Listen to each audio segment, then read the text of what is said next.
రే సించన్ తొందరగా బండెక్కురా, ఇప్పటికే చాలా లేట్ అయిపోయింది, మనం త్వరగా వెళ్ళాలి. బంటి అన్నయ్య వెళ్దాం వెళ్దాం పద ఫ్రెండ్స్. ఈ రోజు నేను మన బంటి అన్నయ్య కలిసి కమల ఇంటికి వెళ్తున్నాము. ఎందుకంటే మాకు ఆ కమల ఇంటి చుట్టుపక్కల ఉన్న వాళ్ళందరూ కంప్లైంట్ అయితే చేస్తున్నారు. మా బంటి అన్నయ్య కమల దయ్యాన్ని పట్టుకోవడానికి నన్ను తోడుగా తీసుకుని వెళ్తున్నారు.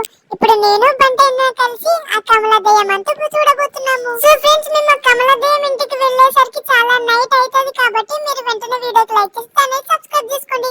ఇప్పుడు మనం డైరెక్ట్ గా కమల దయ్యం ఇంట్లో కలుసుకుందాం.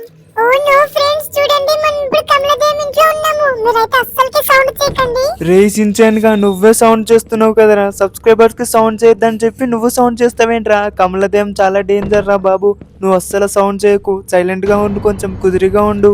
ఆహా సరే బంటి అన్నయ్య, నీకోసం ఏమైనా చేస్తాను. నిన్ను కాపాడడానికి నేను ఇక్కడికి వచ్చాను. అరే ఇల్లు మొత్తం ఏంటి ఇలా ఉంది? డోర్ ఓపెన్ అవుతుంది. అరే డోర్ ఓపెన్ అవట్లేదు. అమ్మయ్య ఓపెన్ అయిపోయింది.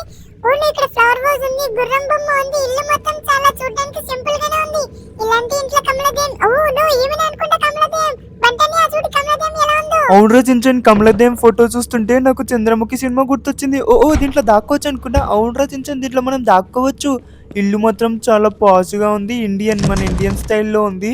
చాలా డేంజర్గా ఉందిరా చించన్. ఇలాంటి ఇల్లులు చూస్తే నాకు చాలా భయం, జాగ్రత్తగా ఉండాలి, ఆచితూచి అడుగు వేయాలి. మనకి భయం ఎందుకు బంటి అన్నయ్య? మనతో సబ్స్క్రైబర్స్ తోడుగా ఉన్నారు. మనకి సబ్స్క్రైబర్స్ తోడున్నంత వరకు మనల్ని ఎవరు ఏమి చేయలేరు. ఫ్రెండ్స్ వెంటనే వీడియోకి లైక్ చేసి ఛానల్ సబ్స్క్రైబ్ చేసుకోండి. మనం కమలదేవం అంతా పడదాం. ఆ కమలదేవం జుట్టు పట్టుకొని ఈ రోజు మన సిటీకి తీసుకెళ్లి అందరికీ భయపోకూడదాం. అవునరా చించన్, ఎంత వీలైతే అంత త్వరగా మనం ఆ దెయ్యం అంతా చూడాలి. ఓ ఇల్లు మొత్తం రెడ్ లైట్స్ ఉన్నాయంటే ఇక్కడ కూడా ఒక ఫోటో ఉంది. ఓ ఇప్పుడు మనం వెళ్ళాలి, రైటా లెఫ్టా స్ట్రైటా ఫార్వర్డా బ్యాక్వర్డా? నాకేం అర్థం కావట్లేదురా చించాను. స్ట్రైట్ వెళ్దామా బ్యాక్ వెళ్దామా? ఓనో ఇటేంది? ఓకే ఇటు సైడ్కి వెళ్ళిపోదాం మనము. ఎందుకో నాకు గజ్జల సౌండ్ అయితే వినిపిస్తుందిరా చించాను, నాకు చాలా భయంగా ఉంది. బంటి అన్నయ్య నాకు కూడా సౌండ్లు వినిపిస్తున్నాయి. ఇక్కడ జెట్ కాయిల్ ఉంది అండ్ టైం ఉంది అండ్ దీంట్లో ఒక కీ అయితే దొరికింది మనకి. నాకు కూడా గజ్జల సౌండ్ వినిపిస్తున్నాయి బంటి అన్నయ్య, నాకు చాలా భయంగా ఉంది. ఓ నో కమోట్ వచ్చేసింది.